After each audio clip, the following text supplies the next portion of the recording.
ივანიშვილის პარტია ირწმუნება, რომ მათ არ ეშინიათ მიხეილ სააკაშვილის შეწყალების და მათთვის არანაირი მნიშვნელობა არ აქვს 2024 წლის არჩევნებზე სააკაშვილი თავისუფალი იქნება თუ ციხეში. თუმცა ეს არის ის, რასაც ამბობენ, მაგრამ ფაქტები სხვა რამეზე მეტყველებს. ფაქტი არის ის, რომ ქართული ოცნებისთვის ყველაზე ცუდი სცენარი იქნება თუ სალომე ზურაბიშვილი მიიღებს გადაწყვეტილებას, რომ საქართველოს მესამე პრეზიდენტი მიხეილ სააკაშვილი შეიწყალოს, ამიტომ აღწერყვა მართლმა პარტიამ ახალ შეთქმულებას თეორიაზე დაიწყო მუშაობა. ირწმუნებიან, რომ ზურაბიშვილი მიუხენში პრეზიდენტის როლის შესასრულებლად ჩავიდა, გაითამაშა სცენარი, რომ თითქოს საერთაშორისო პარტნიორები სთხოვენ მას მიხეილ სააკაშვილის შეწყალებას და არ გამორიცხავენ, რომ საქართველოში დაბრუნების შემდეგ სალომე ზურაბიშვილმა მიხეილ სააკაშვილი შეიწყალოს.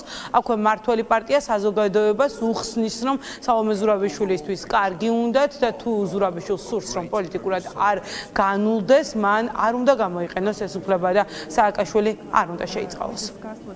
სააკაშვილის შეწყალების პირველ რიგში მისი მეგობრებს ეშინიათ, რომელმაც ჩამოართვეს თანამდებობა. არ არის გამორიცხული, რომ მაქსიმალურად გაზარდონ ზეწოლა პრეზიდენტზე, რომ მან ეს გადაწყვეტილება მიიღოს. ის, რომ საზოგადოებრივი აზრის მომზადება მიმდინარეობს, სხვადასხვა ადამიანები ეუბნებიან პრეზიდენტს, ოპოზიცია შეიკრიბა და რაღაც ერთიან მოთხოვნებს აყალიბებენ, ეს ყველაფერი კეთდება იმისთვის, რომ საზოგადოება შეაჩვიონ შესაძლო შეწყალების სცენარს, თუმცა ქალბატონმა სალომე ზურაბიშვილმა ძალიან კარგად იცის, რომ ეს გადაწყვეტილება მისთვის იქნება პოლიტიკური კატასტროფა.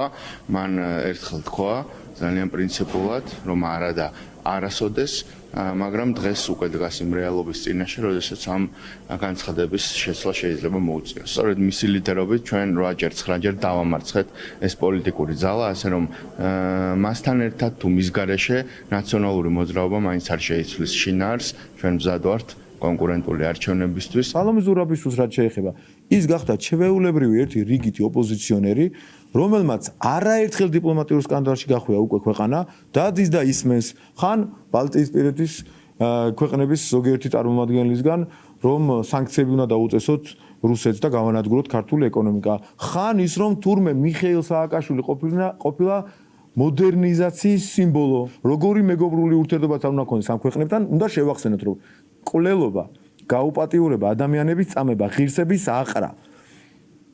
აღარ მინდა მძიმე ტერმინებით დაგღალოთ.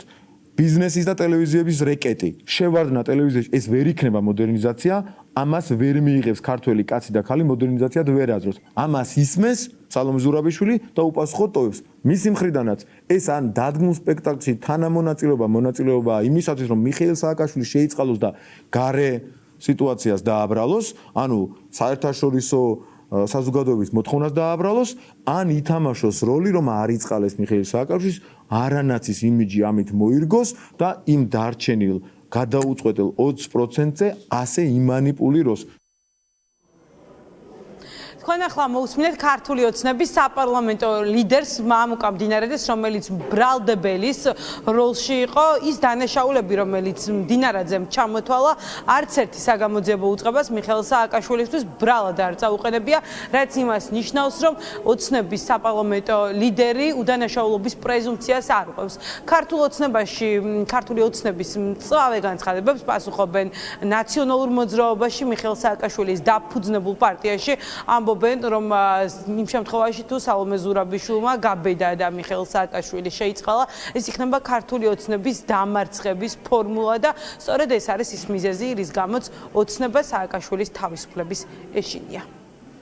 ეს ერთადერთ რამეს ემსახურება, ეს არის ანტისახელმწიფოებრივი განცხადება მათი მხრიდან, იმიტომ რომ მათ ძალიან კარგად იციან, რომ ქვეყნის დემოკრატიული პროცესები თუ გვინდა რომ წარიმართოს ისე როგორც ნორმალურ ევროპულ ქვეყანაშია, მაშინ თავისუფალი უნდა იყოს მიხეილ სააკაშვილი. მიხეილ სააკაშვილის თავისუფლებით უკვე მათ გამდიდრებას და ყოველდღიურ, ასე ვთქვათ, კორუფციულ ჭაობში ყოფნას უკვე ვეღარ შეუწყობს ხელს. ამიტომ მათი განცხადება ერთადერთ რამეს ემსახურება, რომ რამენაირად ქვეყნის დემოკრატიული პროცესი ჩაქრეს და მათ გააგრძელონ თავისი ოლიგარქიული მმართველობა. ივანიშვილის რეჟიმმა ძალიან კარგად იცის, რომ მთავარი მისი მეტოქე არის ნაციონალური მოძრაობა და მიხეილ სააკაშვილი.